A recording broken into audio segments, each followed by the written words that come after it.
Est-ce que vous avez déjà entendu la théorie des 6 poignées de main? C'est un truc que j'ai découvert il y a pas très longtemps, qui est plutôt cool. Je vais vous le présenter et je suis sûr que vous allez aimer. En gros, cette théorie, elle nous dit quoi? Chaque personne sur Terre peut être reliée entre elles par un maximum de 6 personnes. Il y avait une première théorie sur le sujet qui disait qu'entre, par exemple, moi et on prend quelqu'un au hasard, le président de la Corée du Nord, eh bien, il y a que 6 personnes entre lui et moi. Et ce qui fait qu'on peut se connaître entre ces 6 personnes. C'est-à-dire, si j'envoie un message aux bonnes personnes qui le passent aux bonnes personnes, eh bien, cette théorie disait qu'il n'y avait que 6 maillon entre lui et moi. Et alors ça marche avec tout le monde, hein. Par exemple, avec vous qui êtes derrière votre écran, cette théorie disait qu'il n'y a que 6 personnes entre vous et moi, et comme ça pour tout le monde. Mais ça, c'était la première théorie. On va rentrer dans les détails, vous allez voir. Donc c'est un Hongrois du nom de Frigi Karinti qui, en 1929, fait cette théorie. Maintenant, grâce à Internet, on a pu mesurer, notamment grâce à Facebook, que le degré de séparation, il était plus de 6, mais de 4,74 en moyenne. Et ça, c'était en 2011. On a remesuré en 2016, et il est passé à 3,5 de moyenne. C'est-à-dire que maintenant, avec le nouveau réseau, il n'y a plus 6 personnes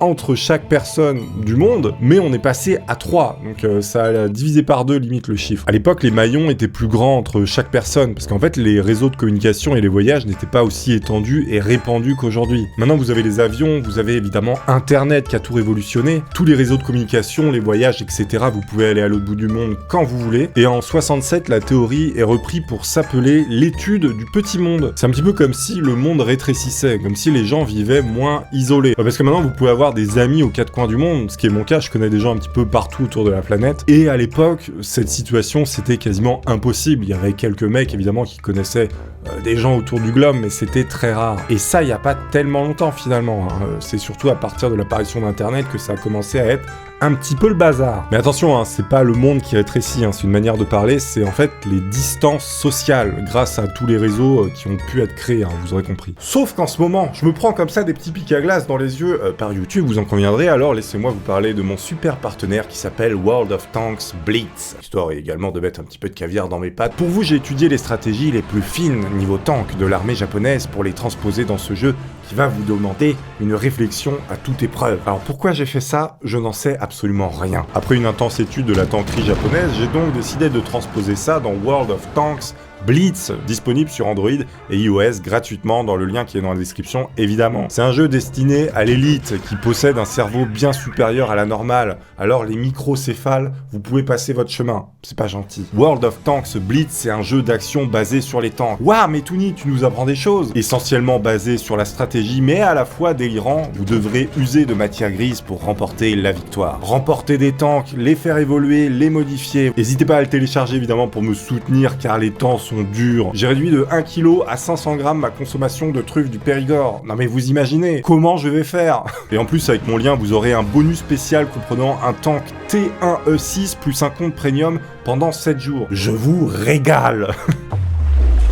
En 1973, on fait des simulations par ordinateur, mais limitées en puissance et limitées à la population américaine. On constate que 3 personnes en moyenne suffisent à relier n'importe qui dans le monde. Je vais vous donner une petite anecdote plutôt sympathique. Le mec qui a fait cette première théorie, il était fan de Jules Verne. Et il faut savoir que moi, j'ai grandi pas loin de la maison de Jules Verne. Et alors, figurez-vous, parce que attendez, c'est pas fini, que cette théorie maintenant elle est transposable au truc que vous connaissez absolument tous, que vous servez sans doute très souvent également. Eh bien c'est transposable au réseau de mots qui a été créé grâce à Internet et qui permet de faire des petites recherches comme ça sans ouvrir un dictionnaire maintenant, qui a révolutionné notre flemmardise pour apprendre et comprendre des choses. Alors des fois c'est pas tout à fait bon, mais c'est pas autant du bullshit qu'on peut le croire, le réseau dont je vous parle. Oui, parce qu'il s'agit bien maintenant d'un réseau, puisque les infos elles peuvent être reliées entre elles, et vous allez comprendre pourquoi. Je veux bien évidemment parler du tout-puissant Wikipédia.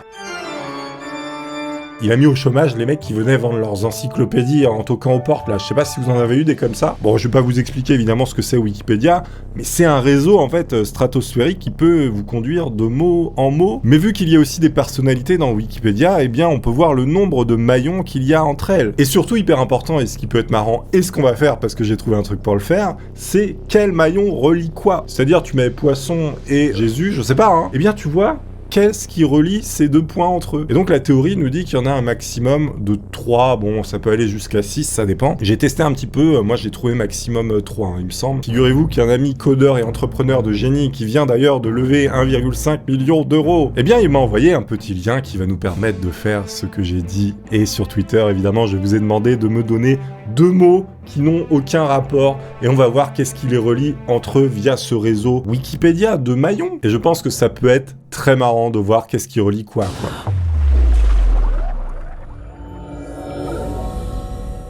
Alors, vous m'avez donné des mots en français, je vais devoir les traduire parce que le petit logiciel qu'on va utiliser, il est en anglais, mais c'est pas très grave. Donc je vous avais dit, donnez-moi 2 mots qui n'ont aucun rapport, s'il vous plaît. Donc c'était pour ça, en fait, pour voir qu'est-ce qui les lie, finalement. Et pistache et baleine, comment on dit pistache en anglais? On dit pistachio en anglais, pistache, incroyable. Alors c'est wall baleine, hein. On est d'accord? Hop, pistachio et pistachio. Regardez, on va voir qu'est-ce qui raccorde pistache et baleine. Est-ce que cette vidéo n'est pas incroyable? Mais bien sûr que si, tout là. Oh là là, putain. Ah ouais, non mais il n'y a pas tant de degrés que ça en fait, c'est qu'il y a beaucoup de rapports. J'aurais jamais pensé qu'il y avait autant de rapports entre pistache et baleine. Donc là vous pouvez voir, regardez, je vais zoomer un petit peu. Ici c'est baleine. Donc voilà, c'est le bordel évidemment parce qu'il y a beaucoup de trucs. Et de l'autre côté, on a pistachio. Ça part de pistache par exemple, ensuite ça va vers vitamine. Oh là là, bah je l'ai perdu. Vous avez le premier degré qui est en orange, le second degré qui est en vert, et donc l'arrivée qui est baleine en rouge. Et donc là, il n'y a que 2 degrés. C'est-à-dire qu'on doit passer juste par 2 mots pour comparer pistache et baleine. Donc pour vous dire à quel point, là, on est vraiment proche. Qui l'eût cru? J'ai envie de dire qui l'eût cru. Moule et ébénisterie. Oh là là. Bilboquet et Roubaix de Monsieur Patate. On va voir ce que ça donne. Cup and Ball, ça se dit. D'accord, très bien. Roubaix, commune in Nord France. Très bien. Y a-t-il un rapport?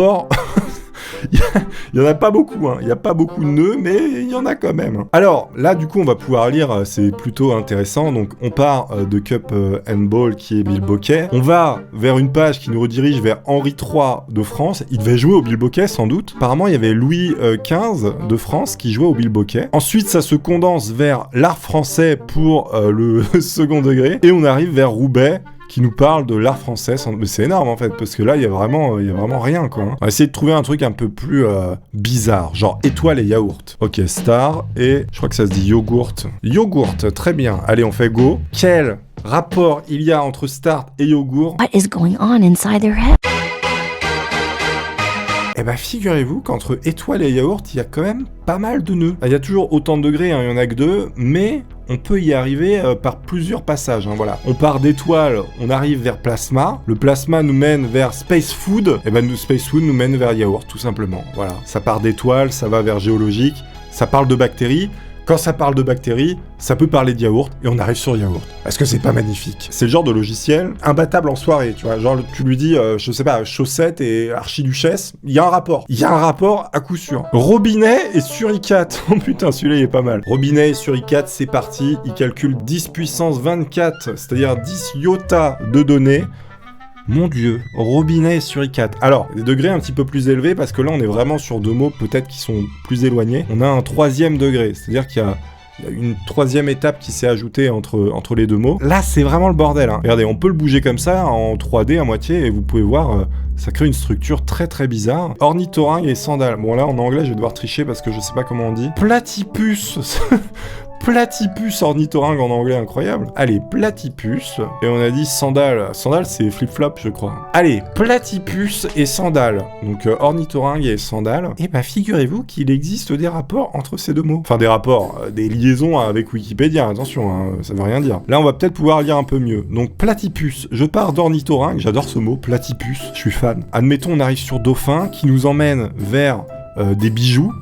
Alors, quel rapport entre des bijoux et des dauphins? Qui met des bijoux sur ces dauphins? Alors déjà, qui a des dauphins? J'ai Werly, et on arrive sur sandales. Ah, c'est peut-être un rapport avec genre les sandales de mer, du coup, il y a des petits dauphins dessus, ou je sais pas... Écoutez, j'ai le droit de chercher une solution au problème. Alors tout ce qui est mots qui n'existent pas, tel Congo lexicomatisation, je pourrais pas, parce que Wikipédia, il connaît pas, malheureusement. Quoique, hein, on peut essayer, hein, mais c'est vraiment pas sûr. Hein. Ça ne marche pas. Alors celui-là est très drôle, truelle et suppositoire. Il y a une très belle ronde. Du coup, il n'y a pas beaucoup de rapports. Hein. Il n'y en a que 2. On part de truelle, on arrive vers concrétesse... Béton. Ah d'accord, béton, ok. On parle de truelle, on arrive vers béton, concreti, on arrive vers gel, et on arrive vers suppositoire. Ah, il est énorme celui-là, genre gel, suppositoire, voilà, ça me fait rigoler, écoutez, c'est mon humour, laissez-moi tranquille. Ou alors truelle, maçonnerie, émulsion et suppositoire. Le rapport entre émulsion et suppositoire, va falloir me l'expliquer, hein, parce que j'ai l'image dans ma tête d'un truc qui mousse, qui est pas forcément très propre. Entre nougat et bidonville. Oh, non mais oui, je dis oui. Slums. Ok, très bien. Le mot est horrible. J'habite où? J'habite dans un slums. Et donc apparemment, il y a un rapport entre le nougat et les bidonvilles avec 2 degrés d'écart, ce qui est pas énorme. On part de nougat, on arrive sur la langue occitane. On arrive sur terre, faite de glace, et on arrive sur bidonville. Hein? Ok, nougat, on part vers Sapin, on arrive sur Bilbao, qui est une ville en Espagne, et on arrive sur bidonville. Il y a des bidonvilles à Bilbao, mais je croyais que c'était une ville pas pauvre. Oubliez pas d'aller télécharger le jeu pour me soutenir, qui est en description. Voilà, c'est le petit partenaire qui fait plaisir, parce qu'en ce moment, YouTube me met comme ça des petits pics dans les yeux, schlac, schlac. Et ça fait mal. Le jeu est gratuit à télécharger en description, bien sûr, vous pouvez aller tester. À très bientôt, merci d'avoir regardé cette vidéo, j'espère que vous aurez découvert et apprécié cette petite chose. Je vous dis à la prochaine, portez-vous bien évidemment d'ici là. Ciao.